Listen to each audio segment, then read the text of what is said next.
Brought to you by Palvi Agrico. पालवी ॲग्रिको, भारताचा पहिला AI तंत्रज्ञानावर आधारित B2B आणि B2C ई-कॉमर्स प्लॅटफॉर्म. शेतीसाठी जे काही लागणार थेट तुमच्या बांधावर पोहोचणार, मोबाईलच्या एका क्लिकवर.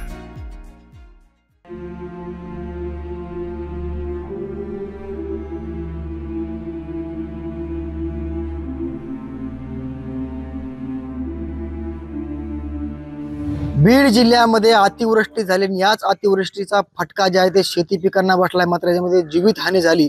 ज्या शेतकऱ्यांना आपल्याला व्यवसाय सुरू करायचा होता ते व्यवसाय सुरू केला, म्हणजे दुग्ध व्यवसाय, मात्र शेतकऱ्यांचं होत्याचं नव्हतं झालेलं आहे. एका पावसानं संपूर्ण प्रपंच जे आहे ते उघड्यावर पडलेलं आहे. आता आम्ही जगायचं कसं, इथून पुढचं आमचं जगणं मुश्किल झालेलं आहे. जो व्यवसाय सुरू केला होता त्या व्यवसायाची राख रांगोळी झालेली आहे. संपूर्ण आता हातामधून गेले. आम्ही आता करायचं काय असा मोठा प्रश्न शेतकऱ्यांवर उभा ठाकलेला आहे. मी सध्याला आहेर चिंचोलीमध्ये आहे. जे दुग्ध व्यवसायासाठी गायी घेतल्या होत्या त्या गायी देखील काही वाहून गेल्या, तर काही गायी मृत्युमुखी पडलेल्या आहेत. काही गायी मृत्यूशी आता झुंज देतात, कारण संपूर्ण होत्याचं नव्हतं झालेलं आहे. आणि संपूर्ण प्रपंच जे आहे ते उघड्यावर पडलेलं आहे.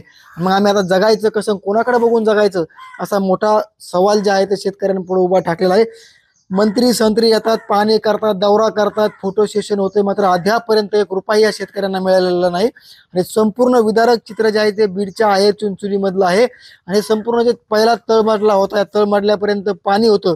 आणि जे व्यवसाय गायीसाठी व्यवसाय सुरू केला होता, जे खाद्य होतं, जे काही पेंड असेल, त्याचबरोबर काही भुसा असेल, हे आणलं होतं, संपूर्ण पाण्यामध्ये वाहून गेलेलं आहे. कोंबड्या असतील, शेळ्या असतील, संपूर्ण म्हणजे संसाराची राख रांगोळी झालेली आहे. आता हे संपूर्ण विदारक चित्र ते बीड मधलं आहे. आम्ही कोणाकडे बघून आता जगाचा मोठा प्रश्न शेतकऱ्यांपुढे उभा ठाकलेला आहे. माझ्यासोबत इथले काही शेतकरी आहेत, त्यांच्यासोबत बातचीत करण्याचा काय झालं बरं नक्की सांगा बरं. जलशे गायचा गोठा होता सगळा, गाई सगळं गाई चारा बिरा सगळं उदास म्हणजे उदास झाले. वाटतं पुरा संघ आम्ही गेलेलं बरं झालं असं अपेक्षा झाली आम्हाला. वाटतं पुरा संघ आम्ही वाहून गेलो असं बरं झालं असं. बँकेचे लोन काढून हे सगळं उभा केलंय संसार. उद्या बँकेचं काय भराव हे पंचायत आहे, उद्या दारापुढे येऊन बसत काय आमच्या पुढे असा प्रश्न पाडाय मोठा. सगळं गाई सध्या पुरा संघ आम्ही वाहून गेलो असं सुखी झालं असं वाटतंय आम्हाला. गाई वाहून गेल्यात, काही रात्री एक गाय मेली. आता हे फुल जखमी गाई सध्या उपचार ह्यासाठी जखमी ती. काय प्रयत्न तुमचे, एक मदत मिळावी एक असं अपेक्षा वाटतं, किंवा मग पुरा संघ आम्ही गेलो असतं तर बरं झालं असं अपेक्षा झाली आमची. आता काय जगण्यात काय अर्थ नसल्याने झालाय उलट. उदास काय शेतात कापूस राहिले नाही, सोयाबीन राहिली नाही, तूर राहिली नाही, काही नाही. काय किती गाई होत्या, किती गाई गेल्या? सगळ्या 24 गाई होत्या. त्यातल्या गाई काही वाहून गेल्यात, काही मृत्यू रात्री पावसात भिजल्यामुळे पाणी ते गेल्यामुळे एक मैत झालेली गाय, एक जखमी, डबल एक तशाच पोझिशनला आलेली, मैतच्या पोझिशनला आलेली गाय असं झालं. वाटत आम्हीच वाहून गेला असं वाटत बघण्यापेक्षा. काय मंत्री येतात, पाहणी करतात, दौरा, काय नेमकी तुमची वेदना काय याच्यात बघायच्यात जातात. आमच्या काहीच नाही, अजून मदत काहीच नाही. खायला टाकायला पंचायत आहे सध्या जनावराला, अशी अपेक्षा झाली सगळ्या जनावराला. खायला टाकायला नाही आमच्याकडे, चारा सध्या काय चारा पैसे, एक तर पैसा रुपये जवळ नाही. सगळं शेतीत लावला आहे तर तेवढा शेतीत लावून टाकलेला आहे, काहीच नाही जवळ राहिलं असं. काहीच खायला टाकायला नाही, उपाशीच जाणार एकामेका बघायचे. अजित पवार काल गावात आले तुमच्या? हो, आमच्या गावात आलते. काय झालं ते कोणा आलते गावात, त्यांनी पॉइंट बघितले, काही झालं, येऊन गेले, म्हणले मदत करू म्हणले फक्त. नक्कीच बघावं लागेल काय झालं काय नाही. काय नुकसान झालं बरं तुमचं, काय गावातली परिस्थिती काय? पूर्ण गावातली परिस्थिती अशी, नदीने पात्रच बदललं होतं. जवळपास 1 किलोमीटर बाजूनी नदीचं पात्र, नवीन पात्र तयार झालंय. पूर्ण आहेर चिंचोली शिवार असेल, खामगाव शिवार असेल, नांदर शिवार असेल, तांदवडी शिवार असेल, पूर्ण शिवारात शिरसच्या बंधाऱ्यापासून साखळी फुटल्यामुळं पूर्ण शिवारात पाणी, चौकड पाणी झाले. कापसाव सध्या गुडघ्यात कली माती. शेतकऱ्याचं प्रमुख पीक आहे कापूस, तूर, सोयाबीन, हे सगळं उद्ध्वस्त झालेलं आहे. माझ्याकडं या ठिकाणी बघू शकतो, जो भुसा जनावरांसाठी लागतो खाण्यासाठी, या भुश्याचा आता चिखल झालेला आहे. ज्या पद्धतीने आपण भुसकट म्हणून याच्याकडे पाहिलं जातं, जे की गव्हाचं भुसकट आहे, हे जनावरांसाठी खायसाठी आणलं जातं, मात्र त्याची आता राख रांगोळी झालेली आहे. आता आम्ही जनावरांना खायला काय टाकायचं अशी परिस्थिती शेतकऱ्यांची झाली. माझ्यासोबत काही आणखी शेतकरी आहेत. काय बरं इथली परिस्थिती नक्की, ऍक्च्युली काय भावना तुमच्या? नाही, आता ह्या भावना शब्दामध्ये सांगणं आमच्याच्यानं जड आहे.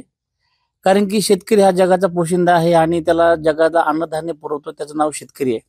तुम्ही साधारण पाहू शकता की इथं जे आजूबाजूला जे तुम्हाला दिसले जनावरांचा हा गोठा आहे, इथं मुक्त गोठा होता आणि या गोठ्यामध्ये साधारणतः 20 ते 22 गायी होत्या.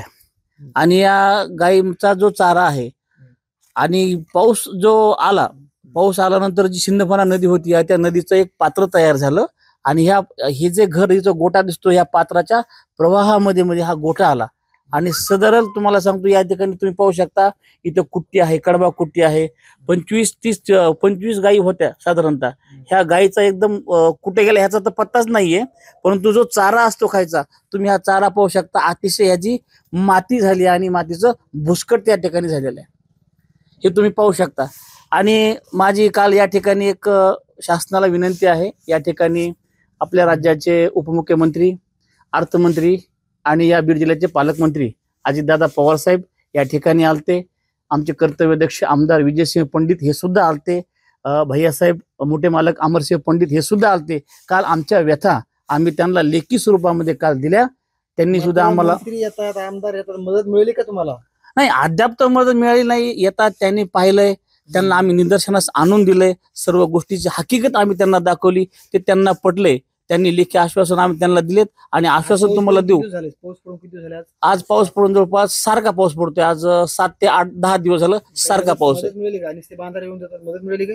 नाही, बांधावरती ते आलते, त्यांनी बघितले, मदत मिळेल असं आश्वासन त्यांनी दिले आणि नक्कीच ते मदत देतील हा आमचा एक विश्वास आहे. मंत्री येतात, आमदार येतात, खासदार येतात, फोटो सेशन होते, मात्र 1 रुपया की आणखी 1 कवडी मोल किंमतीचं जे म्हणजे कवडी मोल झाले सगळ्या घटनेचं आणि 1 रुपया 1 दमडी देखील आम्हाला मिळालेली नाही. मग येऊन फोटो सेशन होऊन नेमकी करायचं काय आणि शेतकऱ्याने कोणाकडे बघून जगायचं?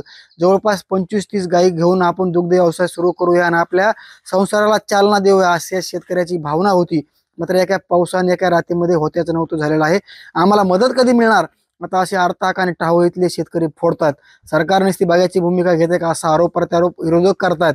मात्र मदत घेऊन कोण येणार असा मोठा प्रश्न शेतकऱ्यांपुढे उभा ठाकलेला आहे आणि शेतकऱ्यांना मदत कधी मिळेल हे देखील पाहणं महत्वाचं असणार आहे. मात्र एका पावसानं शेतकऱ्यांच्या राख रांगोळी झालेली आहे संसाराची, हे डोळ्यासमोरचं चित्र आहे. मुंबई तकसाठी योगेश काशीद, आहेर चिंचोली, बीड.